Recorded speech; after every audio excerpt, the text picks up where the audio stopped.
महाप्रभुଙ୍କୁ आड़प मंडप दर्शन कले कोटि जन्मर पुण्य मिले बोली कथित अच्छी से समस्ते रथयात्रा समय श्रीगुंडीचा मंदिर महाप्रभु देखा आकुल हुंती। एही वर्ष प्रबल भिड़ सत्वे भिन्नक्षम और वरिष्ठ नागरिक मानक आड़प दर्शन पर जिला प्रशासन तरफ स्वतंत्र व्यवस्था करा जायछि। जिलापाल दिव्यज्योति परिड़ा निजे तदारक कर पवित्र हेरा पंचमी 70 ऊर्ध्व भिन्नक्षम और चलन शक्तिहीन वरिष्ठ नागरिक मानक आड़प मंडप महाप्रभु दिव्य दर्शन कर व्यवस्था करिसेंति। सेहीपरि वरिष्ठ नागरिक और भिन्नक्षम मानक गुंडीचा मंदिर ठारू ब्लॉकिंग पॉइंट बड़संख पर्यंत जीवा आसबार असुविधा होता जानी से तुरंत गाड़ी व्यवस्था करने जिला सामाजिक सुरक्षा अधिकारी निर्देश देइछंती। जिला भिन्नक्षम सशक्तिकरण और सामाजिक सुरक्षा विभाग तरफ एक सहायता केन्द्र गुंडीचा मंदिर ठारे खोला जायछि।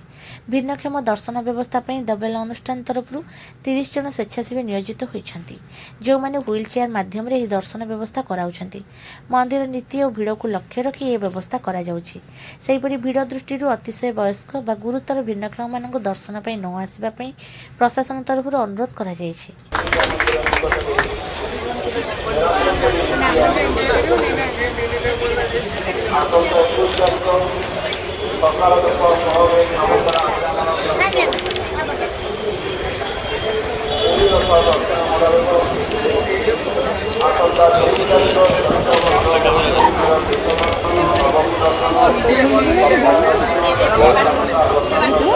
बहुत